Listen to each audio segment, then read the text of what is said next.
کے لیے ایک تو یہ ایک آئی اوپننگ بات ہے کہ قرآن صاحب ہی کا ہے ہز کمپینین، بالکل. تو یہ ایک تو پہلی چیز، اور ابو بکر صدیق کی سیرہ ہم سب کو پڑھنی چاہیے.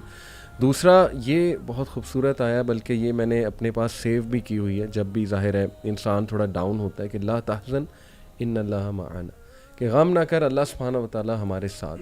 تو دیکھیں نبی صلی اللہ علیہ وسلم، اللہ خود یہ بات کوٹ کر رہا ہے نبی صلی اللہ علیہ وسلم کی، اور ہمیں بتا رہا ہے کہ جس طرح اللہ نے ان کی مدد کی، اللہ تمہارے ساتھ بھی ہے، ایز لانگ ایز کہ تم لوگ جو ہے وہ حق پر ہو. اور پھر انٹرسٹنگلی اگلی جو بات ہے وہ ہے فَأَنزَلَ اللَّهُ سَكِينَتَهُ عَلَيْهِ وَأَيَّدَهُ بِجُنُودٍ. اور پھر اللہ کہتے ہیں کہ اس دعا کے نتیجے میں، یعنی نبی صلی اللہ علیہ وسلم نے جب یہ دعا کی کہ غم نہ کرو، اللہ تمہارے ساتھ ہے، تو اللہ نے ان پہ سکینت طاری کر دی یا نازل فرما دی ان پر، اور ان کی مدد فرمائی ان لشکروں سے جنہیں تم نہیں دیکھتے. سکینت کا جو کانسیپٹ ہے نا، میں لوگوں کو چاہتا ہوں کہ اس کو آپ پلیز مزید ریسرچ کیجئے. میں نے ایک کورس ہے میرا سائنس آف ویل بینگ، اس میں کافی سکینت پہ بات کی. آیات سکینہ بھی امام ابن تیمیہ نے جو ہے وہ کچھ بتائی ہیں، اور دو حدیث سے میرا خیال پروون نہیں ہے، لیکن یہ کہ وہ تجربے کی بیسس پہ انہوں نے آیت سکینہ بھی بتائی ہیں، اس پہ بھی ریسرچ کیجیے. تو سکینت میں میرے نزدیک جو ہے نا، جتنا میں سمجھا ہوں کہ it's a state of calmness and tranquility, یعنی انسان جب کام ہو جائے اور اطمینان بخش ہو جائے. تو سکینت جو ہے نا یہ اللہ کا گفٹ ہے، اللہ کی طرف سے دیا جاتا ہے.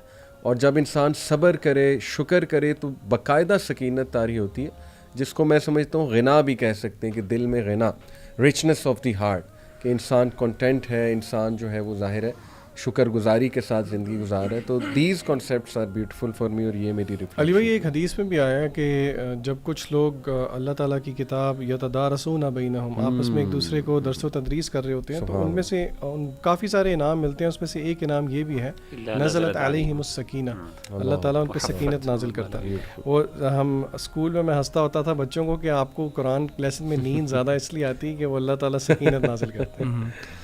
صحیح. آپ نے جو مینشن کیا نا غار ثور کا واقعہ، میں اس کو ایک بڑا اچھا ایک کیس اسٹڈی دیکھتا ہوں، دا رائٹ ایٹیٹیوڈ ٹورڈز توکل، کہ رسول اللہ صلی اللہ علیہ وسلم نے جب ہجرت کرنے کا فیصلہ کیا، بلکہ جب اللہ تعالیٰ کا حکم آیا کہ آپ ہجرت کر لیں مدینہ کی طرف، تو آپ صلی اللہ علیہ وسلم نے جتنے بھی اسباب تھے دنیاوی اور پلاننگ اور تدبیر وغیرہ سب کی آپ صلی اللہ علیہ وسلم نے. یہاں تک کہ جو روٹ آپ نے طے کیا مدینہ جانے کے لیے، وہ ایک ڈائریکٹ روٹ نہیں تھا، وہ ایک ڈی ٹور تھا. صحیح. تو جو مطلب ڈبل ٹائم لگا ان کو مدینہ پہنچنے میں.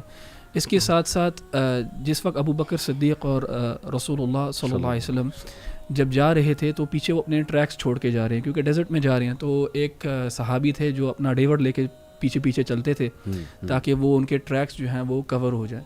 اس طرح کی تدابیر جو ہیں آپ صلی اللہ علیہ وسلم نے بہت کی. اس سے ہمیں پتہ لگتا ہے کہ توکل تو آپ صلی اللہ علیہ وسلم کا تھا اللہ سبحانہ و تعالیٰ کے اوپر. اللہ تعالیٰ نے کہا واللہ یعصمک من الناس، کہ اللہ تعالیٰ تمہیں ان لوگوں سے بچائے گا. لیکن رسول اللہ صلی اللہ علیہ وسلم پھر بھی ان کو یقین تھا کہ اللہ تعالیٰ بچائے گا، لیکن پھر بھی جو ہے اسباب اختیار کرتے تھے، اور پھر بھی جو ہے ساری جو تدابیر ہیں اپنے آپ کو پروٹیکٹ کرنے کے لیے وہ یوز کرتے تھے. اینڈ جب مسئلہ ہوا، جب غار ثور میں یہ مشرکین مکہ بالکل اس کے منہ پہ آ گئے، اوپننگ آف دا کیو ہے اس تک پہنچ کے، تب رسول اللہ صلی اللہ علیہ وسلم کو توکل تب بھی تھا، اور ان کو پتا تھا کہ میں نے سب تدابیر کر لی ہے، میں نے سب کچھ کر لیا ہے، اب جو ہے میں اللہ تعالیٰ کے اوپر پورا توکل کرتا ہوں.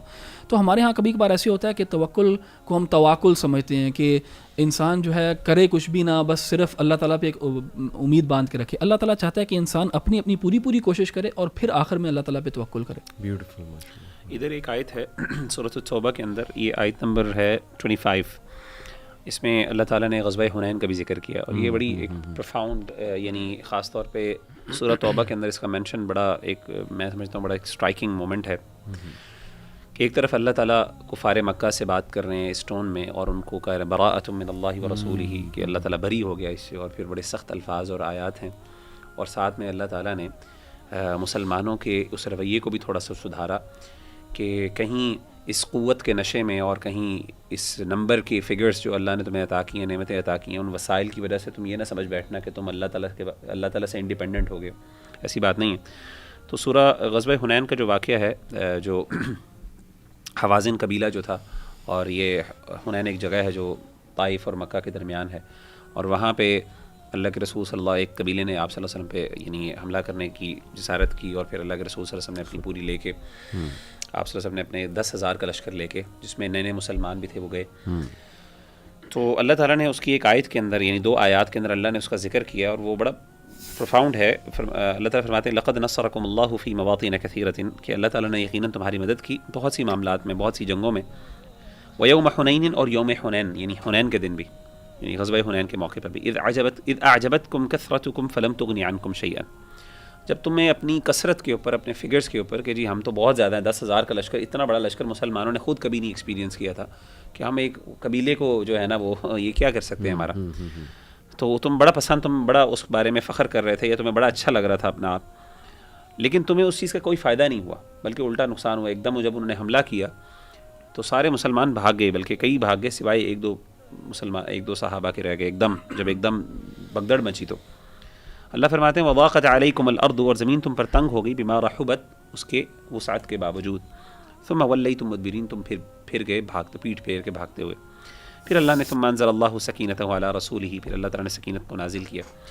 اس وقت اللہ کے رسول صلی اللہ علیہ وسلم کو سارے لوگ یعنی جو مسلمان ہوئے تھے نئے نئے، خاص طور پہ نئے نئے مسلمان تھے، وہ بھاگ گئے. پھر اللہ کے رسول نے باقاعدہ آوازیں دیں ان کو، اور آپ نے کہا انی رسول اللہ انا ابن عبد المطلب، اس طرح کر کے آپ نے کچھ الفاظ بھی کہے، اور کما قال علیہ الصلوۃ والسلام. اسے پتہ چلا کہ دنیا کے اندر اصل میں کسی بھی قوم کے لیے یا کسی بھی ہمیں ڈومیننس کے لیے، ڈومینین کے لیے ضروری چیز وہ ہے، وہ دنیاوی وسائل بعد میں ہے، پہلے ایمان اور پہلے اللہ پہ توکل اور اللہ پہ اعتماد ہے.